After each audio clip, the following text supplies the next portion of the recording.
Media, मेरे भाई बहन मीडिया के जो यहाँ खड़े हैं, बेचारे मजबूर हैं।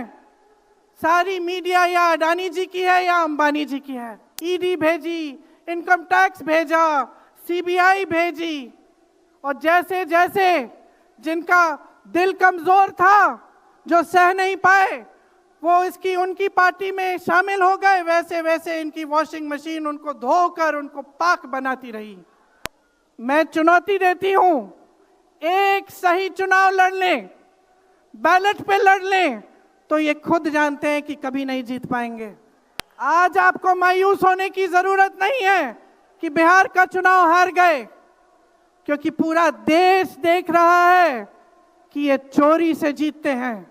आचार संहिता के समय 10-10 हजार रुपए आप पहुंचा रहे हो, कोई आपको रोक नहीं रहा है। चुनाव आयोग आंख बंद कर रहा है, आंख मूंद रहा है।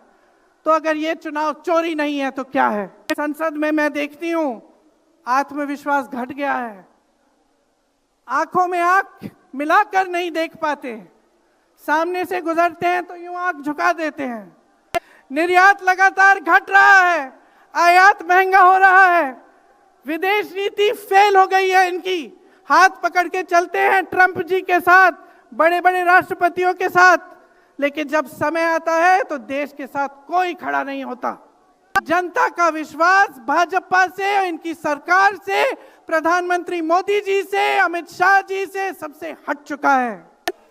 जरा एक बार जोर से, इतनी जोर से नारा लगाइए कि यहां से गूंजता हुआ प्रधानमंत्री निवास तक जाए, वोट चोर, वोट चोर, वोट चोर। ये वोट क्या है, इसकी कीमत क्या है हमारे जीवन में, इसको समझना बहुत जरूरी है। बहुत समय पहले जब आजादी की लड़ाई शुरू हो रही थी और नेहरू जी जगह जगह जाते थे लोगों से मिलने के लिए, तो एक नारा गूंजता था। जब वो पहुंचते थे तो देश की जनता भारत माता की जय जयकार करती थी। उस समय नेहरू जी ने इस बात का उल्लेख किया कि भारत माता क्या है। उन्होंने कहा कि भारत की प्राकृतिक संपत्ति, भारत की नदियां, भारत के पहाड़, भारत के खेत तो भारत माता है ही, लेकिन भारत की जनता, भारत का एक एक बेटा, एक एक बेटी, जो इस धरती का पुत्र है, जो इस धरती की पुत्री है, वे सब भारत माता के अंश हैं। वे सब एक तरह से भारत माता ही हैं। और इसी सोच, इसी भावना ने हमारे संविधान को बनाया। इसी भावना ने आप सबको एक एक वोट दिया, जिससे आपका सबसे बड़ा अधिकार सरकार को चुनने का, सरकार को गिराने का आपको मिले। इसी सोच ने, इसी भावना ने इस तरह की संस्थाएं बनाई कि लोकतंत्र को मजबूत रखें। कैसी संस्थाएं थी ये? न्यायपालिका, मीडिया, संसद, ये राजनीतिक दल जिसका हम भाग हैं, विपक्षी दल, सत्ता पक्ष के जो नेता हैं वो,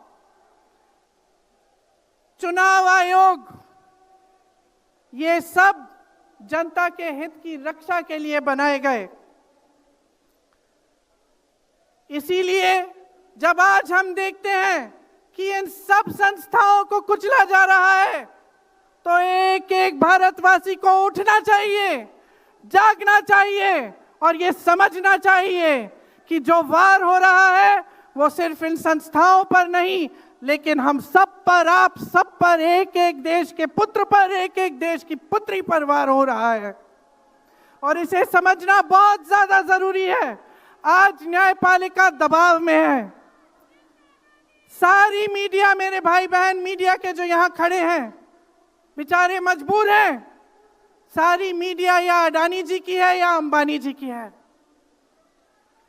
आज परिस्थितियां ये है कि पिछले आम चुनाव में मुख्यमंत्रियों को जेल में डाला गया, कांग्रेस पार्टी का बैंक अकाउंट बंद कर दिया गया, भ्रष्टाचार के नाम पे तरह तरह के इल्जाम लगाए गए जिसका कोई प्रमाण नहीं है।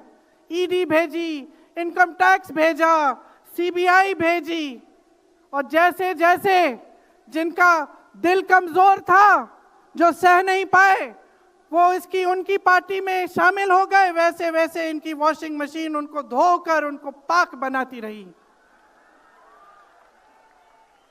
आज संसद को देखिए, मुश्किल से एक सत्र में एक दो बहस होती हैं। और जब हमने कहा, राहुल जी ने मुद्दा उठाया, खड़गे जी ने मुद्दा उठाया कि हमें बहस करनी है चुनाव पे, एसआईआर पे, जिस तरह से वोट चोरी हो रही है उस पे, तो घबरा गए, मानी नहीं बात। अंत में जाकर कैसे माने कि हम वंदे मातरम पर भी चर्चा करेंगे। तो हम संसद में ये बहस करते रहे कि राष्ट्रगीत किसका है, राष्ट्रगीत कैसे बना, राष्ट्रगीत क्यों बना, और जो बड़ी बड़ी समस्याएं हैं जिससे आप जूझ रहे हो, बेरोजगारी, महंगाई, पेपर लीक, उसके बारे में चर्चा करने की हिम्मत नहीं है। हिम्मत क्यों नहीं है? क्योंकि अगर इनको एक असली चुनाव लड़ना पड़े, मैं चुनौती देती हूं, एक सही चुनाव लड़ लें, बैलेट पे लड़ लें, तो ये खुद जानते हैं कि कभी नहीं जीत पाएंगे। आज आपको मायूस होने की जरूरत नहीं है कि बिहार का चुनाव हार गए, क्योंकि पूरा देश देख रहा है कि ये चोरी से जीतते हैं। राहुल जी ने प्रेस कॉन्फ्रेंस की, पहले हरियाणा की बात बताई, महाराष्ट्र की बात बताई, कर्नाटक की बात बताई, बिहार में एसआईआर करके 65 लाख वोट काट दिए गए। और अगर ये सारे प्रमाण आप अलग कर दें तो एक साफ और साधारण बात सामने आती है। आचार संहिता के समय 10-10 हजार रुपए आप पहुंचा रहे हो, कोई आपको रोक नहीं रहा है। चुनाव आयोग आंख बंद कर रहा है, आंख मूंद रहा है। तो अगर ये चुनाव चोरी नहीं है तो क्या है? इनके पास जवाब ही नहीं है। ये जानते हैं कि आज के दिन जनता इनसे नाराज है। देखिए, हिले हुए लगते हैं। संसद में मैं देखती हूं, आत्मविश्वास घट गया है, आंखों में आंख मिलाकर नहीं देख पाते, सामने से गुजरते हैं तो यूं आंख झुका देते हैं। आत्मविश्वास कम हो गया है, घट गया है, अपने आप में विश्वास घट गया है, क्योंकि जनता का विश्वास भाजपा से, इनकी सरकार से, प्रधानमंत्री मोदी जी से, अमित शाह जी से सबसे हट चुका है।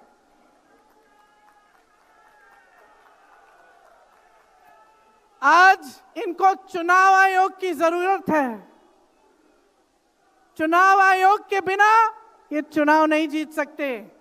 और याद रखिए, चुनाव आयोग के जो मुख्य 3 अधिकारी हैं, उनके नाम आप याद रखिए, कभी मत भूलिए इनके नाम, क्योंकि ये आज हमारे लोकतंत्र पर वार कर रहे हैं। इतिहास में कभी ऐसा नहीं हुआ कि पूरा विपक्ष कह रहा है कि हमें विश्वास नहीं है चुनाव आयोग में, इन चुनाव में हमारा विश्वास नहीं है, ये चुनाव ठीक ढंग से नहीं किए जा रहे हैं।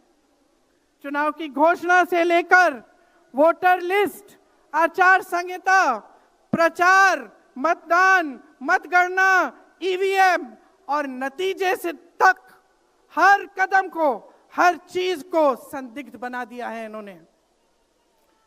इनके साथ साथ सारी संस्थाएं इनके सामने झुक गई हैं, सरकार के सामने झुक गई हैं, इनको झुकाया गया है। राहुल गांधी जी ने बिहार चुनाव में लंबी यात्रा की एसआईआर के खिलाफ। क्यों की?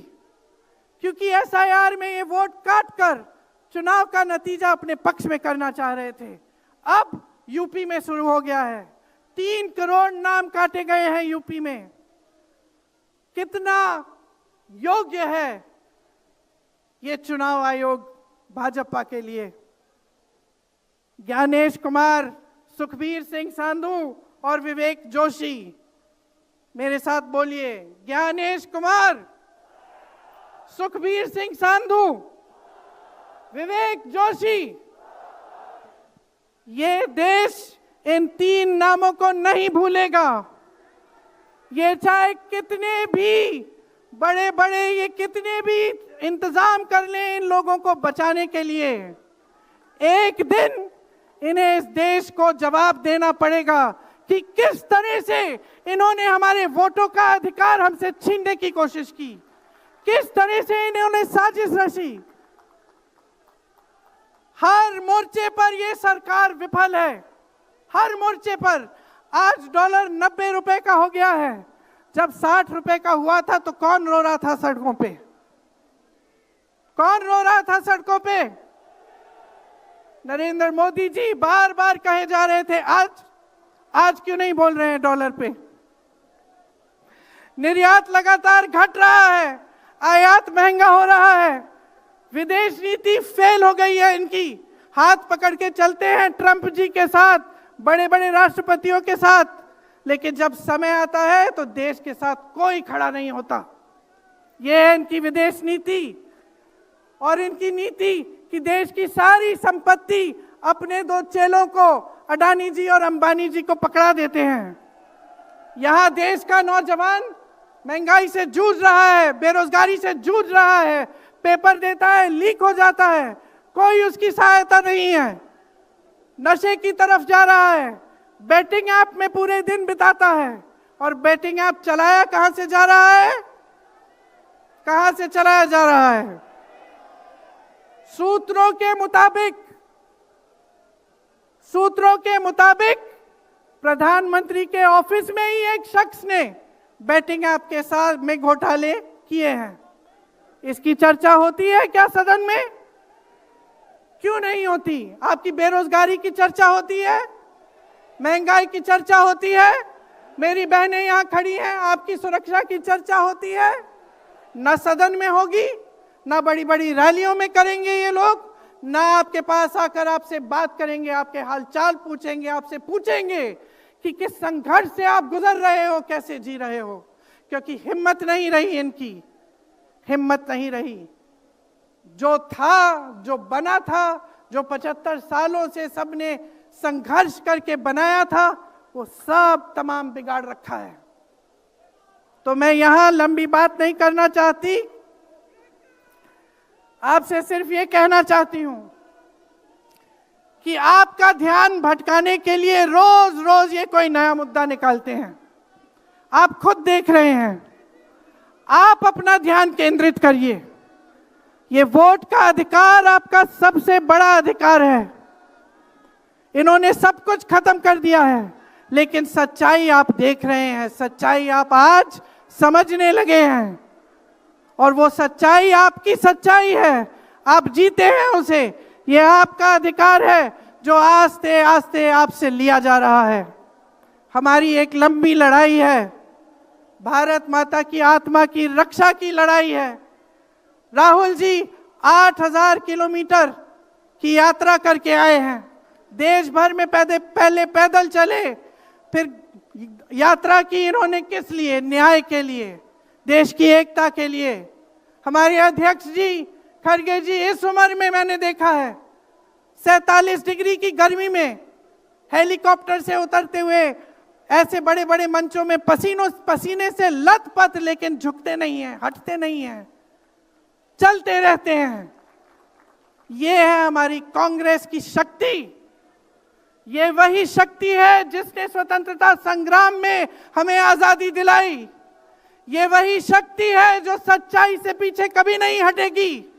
ये वही शक्ति है जो आप सबको यहां लाई है। आज आपको ये संघर्ष की शक्ति दी है कि इस माहौल में इस समय आप खड़े रहे अपनी पार्टी के साथ। ये देश की महान जनता है और हम अपना दायित्व समझते हैं, अपना धर्म समझते हैं कि हम आपके वोट की रक्षा करें, संविधान की रक्षा करें और आपके अधिकारों को मजबूत करें। इसलिए आज हम यहाँ आपके सामने आए हैं ये कहने के लिए कि हम लड़ते रहेंगे, हम कभी नहीं झुकेंगे, हम कभी नहीं रुकेंगे। धन्यवाद।